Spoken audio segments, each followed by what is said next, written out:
Kaabe. So nasa Pilipinas na siya. So ayun, nagpunta kagad ako dito sa pasyalan, no. Ganda-ganda, oh.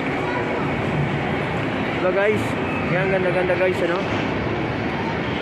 Ayan guys, so nandito na si Manyamang Kaabe sa ano, sa pasyalan. So baba na yan guys.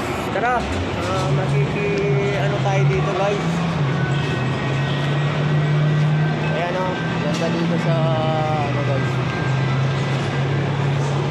Dito sa ano si Manyamang Kaabe sa pasyalan guys.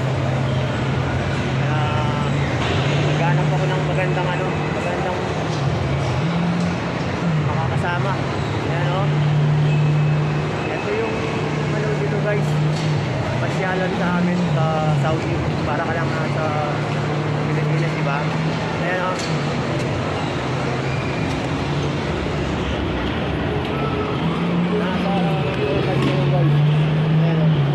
Diba guys, oh. Ganda. Hello. Oh, diba? Ayan guys, oh. Nandito ako sa Riyadh ngayon guys. Nasa pasyalan tayo sa mga parang Manila lang guys, oh. Ayan guys, oh.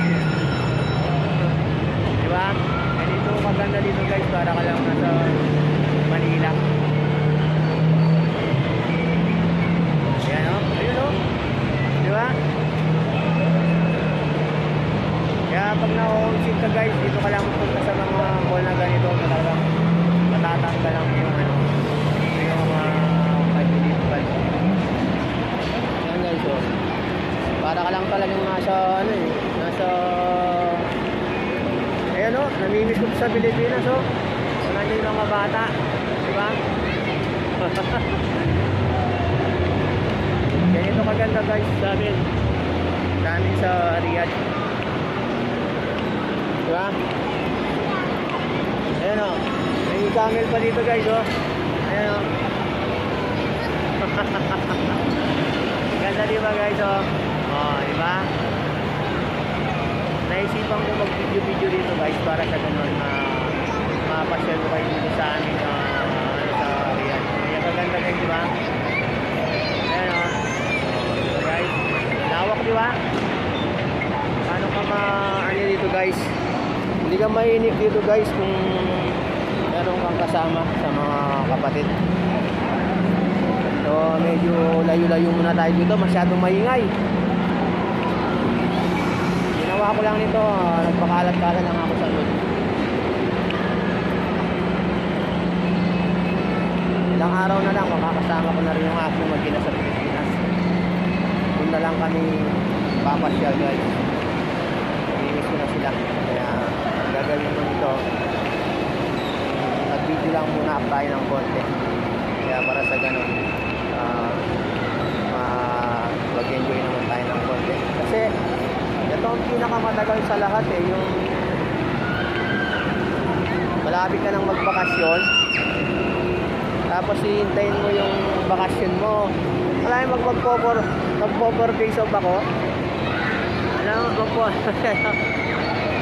ayan, oh, kaya yung mga utak ng Saudi na ano sila, kaya ganyan ang laro dito. Napadaan lang ako dito sa sa playground ng mga bata. Nag-CR lang ako, pero kumadyo lang ako ng konti ng ng pag-CR, kaya nag-video, naisip ko mag-video guys. So baka nawala, inantay na ako nung nakakanaigin dito. Diba guys? Asa sa akin lang naman kung magpapaburyo ako sa bahay guys, pwede naman lumabas. Kaya lang hindi ko ugali kasi ang maglalabas sa bahay guys. Kasi lalo na ngayon, pandemic na guys, kasi napakahirap na. O sige guys, dito na lang si Manyamang Kaabe. Babalikan ko na yung kapatid ko. Nandito lang siya sa mga bilihan ng mga damit ng mga bata. Kaya babalikan ko na siya guys, no? Don't forget like and share na lang guys kay Manyamang Kaabe guys, ha? See you tomorrow, bye bye.